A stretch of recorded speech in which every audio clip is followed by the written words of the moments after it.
অমরত্ব মানবজাতির চিরন্তন আকাঙ্ক্ষা। কিন্তু বিজ্ঞান কল্পনার জগৎ ছাড়িয়ে যদি বাস্তবে এমনটা ঘটে, যদি মানুষ হঠাৎ অমর হয়ে যায়, চিরকাল বেঁচে থাকার স্বপ্ন আমাদের সভ্যতা জুড়ে গল্প, পুরাণ আর বিজ্ঞান কল্পনায় এই ভাবনা বারবার ফিরে এসেছে। কিন্তু সেই স্বপ্ন যদি অপ্রত্যাশিতভাবে সত্যি হয়, এই প্রশ্নটি আমাদের ইতিহাসের সবচেয়ে গভীরতম প্রশ্নের মধ্যে একটি। যদি বার্ধক্য থেমে যায়, যদি মৃত্যু কেবল একটি অতীত ধারণা হয়ে দাঁড়ায়, তবে পৃথিবীর চেহারা কেমন হবে? বিজ্ঞানীরা ইতিমধ্যেই দীর্ঘায়ু এবং বার্ধক্য থামানোর উপায় খুঁজছেন। সাহিত্যিক প্রেক্ষাপটে অমরত্বের ধারণা বৈজ্ঞানিক ফিকশনের ভিত্তি স্থাপন করেছে। প্রথমেই মানব সমাজে এক বিশাল ধাক্কা লাগবে। জীবনের মূল্যবোধ থেকে শুরু করে সামাজিক কাঠামো সবকিছু রাতারাতি পাল্টে যাবে। বার্ধক্যের প্রক্রিয়া থেমে যাবে, সমস্ত রোগ নিরাময় হবে এবং মৃত্যুহার রাতারাতি শূন্যের কোঠায় নেমে আসবে। এটি হবে মানব ইতিহাসের সবচেয়ে বড় বৈজ্ঞানিক অগ্রগতি। কিন্তু এর ফলস্বরূপ পৃথিবীর উপর জনসংখ্যার এক চরম চাপ সৃষ্টি হবে। সীমিত সম্পদ, বাসস্থান এবং খাদ্যের জন্য প্রতিযোগিতা শুরু হবে, যা বিশ্বব্যাপী অস্থিরতা বাড়াবে। ব্যক্তিগত স্তরে মানুষ অমরত্বের ভারে জর্জরিত হতে পারে। জীবনের লক্ষ্য, সাফল্য এবং আকাঙ্ক্ষাগুলির সংজ্ঞা সম্পূর্ণ পাল্টে যাবে।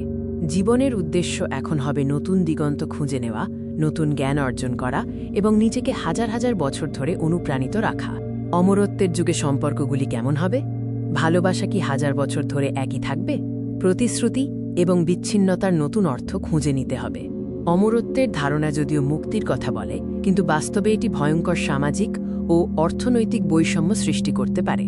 ধারণা করা যায়, অমরত্বের এই আশীর্বাদ শুধুমাত্র সমাজের ধনী এবং কারিগরি ক্ষমতাসম্পন্ন একটি ক্ষুদ্র অংশের জন্য সংরক্ষিত থাকবে। এর ফলে সমাজে দুটি নতুন শ্রেণীর সৃষ্টি হবে: মরণশীল, যারা সময়ের সাথে বিলীন হবে, এবং অমর, যারা চিরকাল বেঁচে থাকবে। এই সংঘাত মানব সমাজকে ভেঙে দিতে পারে। অমরত্বের যুগে পৃথিবী কেমন হবে? পরিবেশের উপর চাপ কমাতে এবং বিপুল জনসংখ্যাকে সামাল দিতে প্রযুক্তি ও অবকাঠামোতে বড় ধরনের পরিবর্তন আসবে। সীমিত সম্পদের জন্য পৃথিবী আর যথেষ্ট হবে না। মানুষ তখন নতুন বাসস্থান খুঁজতে সৌরজগতের অন্যান্য গ্রহের দিকে মনোযোগ দেবে। অমর জীবনকে টিকিয়ে রাখতে মানুষ শরীর ও মনকে উন্নত করতে নতুন প্রযুক্তি, জেনেটিক ইঞ্জিনিয়ারিং এবং কৃত্রিম বুদ্ধিমত্তার উপর নির্ভরশীল হবে। অমরত্বের সবচেয়ে বড় সমস্যাটি হয়তো মানসিক। সময়ের সাথে আসা একঘেয়েমি এবং জীবনের কোনো নির্দিষ্ট সমাপ্তি না থাকায় সময়ের উপলব্ধিতে পরিবর্তন আসবে। হাজার হাজার বছরের স্মৃতি জমা হতে থাকলে মানুষের মনস্তত্ত্ব কি চ্যালেঞ্জের মুখে পড়বে? স্মৃতির বোঝা কি আনন্দদায়ক জীবনের পথে বাধা সৃষ্টি করবে? অমরত্বের এই দীর্ঘ যাত্রায় প্রতিটি মুহূর্তকে অর্থবহ করে তোলার জন্য নতুন করে বেঁচে থাকার অর্থ খুঁজে নিতে হবে। এটি হবে এক চিরন্তন অনুসন্ধান।